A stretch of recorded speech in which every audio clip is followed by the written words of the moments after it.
Assalamualaikum warahmatullahi wabarakatuh dan salam sejahtera. Untuk makluman semua ibu bapa, sekolah akan mula beroperasi semula pada 15 Julai 2020 bagi tahun 5 dan 6 dan 27 Julai untuk murid tahun 1, 2, 3 dan 4. Okey, berikut adalah beberapa SOP yang perlu tuan-puan tahu tentang norma baharu di sekolah. Satu, tuan-puan kena terangkan pada anak-anak tentang norma-norma baharu. Berlakunya penjarakan antara anak-anak dengan rakan-rakan yang lain. Anak-anak juga digalakkan kerap cuci tangan dan ataupun menggunakan sanitizer. Bagi anak-anak yang bergejala ataupun mempunyai sakit jantung ataupun lelah, digalakkan menggunakan pelitup muka ataupun mask. Ya, tuan-tuan kena bekalkan pada anak-anak. Yang kedua, tuan-tuan puan-puan kena tahu bila datang ke sekolah, berada di pagar saja. Tuan-tuan tidak dibenarkan masuk ke dalam pagar sekolah. Perlu berada di pagar. Tinggalkan anak-anak di situ untuk ambil suhu. Tuan-tuan bila turunkan anak, tuan-tuan bergerak ke hadapan. Tunggu sebentar. Bila anak masuk ke dalam pagar, baru tuan-tuan boleh balik. Jika didapati suhu anak-anak melebihi 37.5, tuan-tuan puan-puan kena bawa anak pulang ke rumah dan pergi ke klinik kesihatan untuk dapatkan rawatan. Untuk makluman juga, sekolah kita pilih satu sesi saja untuk modul 1, iaitu satu sesi bermula daripada pagi pukul 7.30 hingga pukul 1. Tuan-puan digalakkan datang hantar anak pada pukul 7.10 ataupun 7 suku hingga 7.30.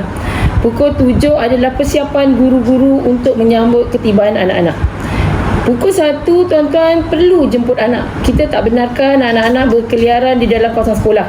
Okey, memang norma baharu anak-anak tidak dibenarkan bermain ataupun berlari-lari dalam kawasan sekolah, apalagi di luar kawalan guru-guru.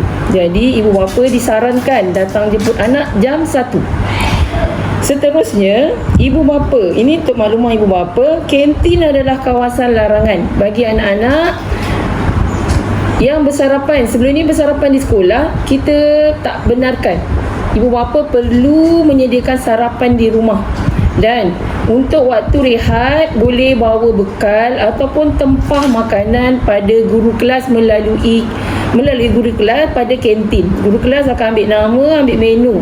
Untuk satu hari hanya 2 menu saja, sama ada mi ataupun nasi goreng ataupun nasi lemak, tapi tidak ada berkuah. Okey, jadi kalau ibu bapa nak rasa nak bawa bekal, kita amat galakkan.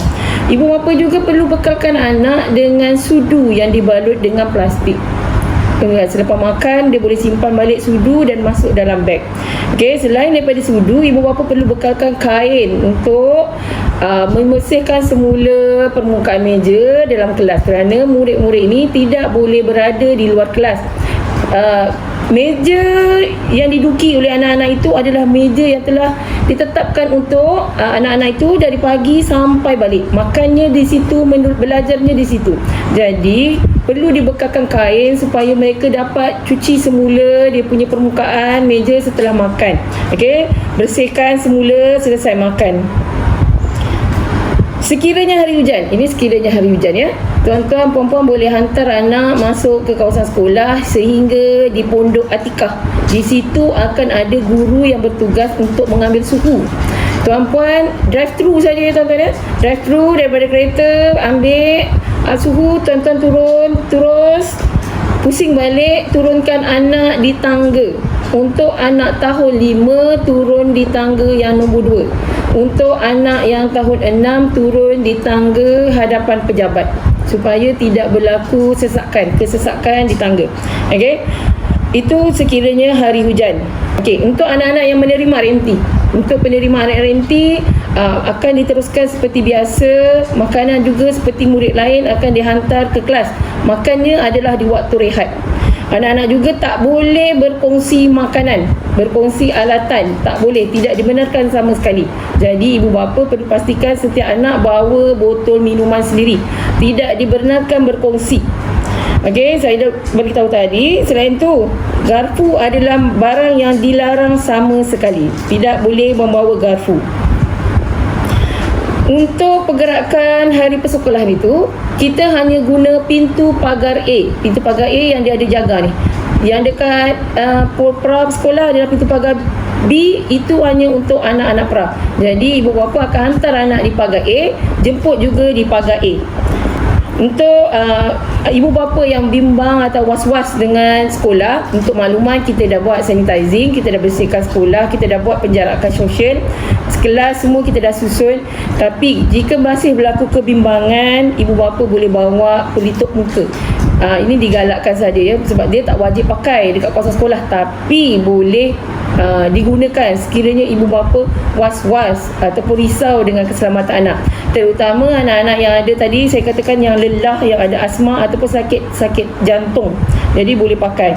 Untuk waktu balik pukul 1 hari Isnin hingga hari Khamis, hari Jumaat pukul 12. Begitu juga tandas, dia ada SOP dia sendiri.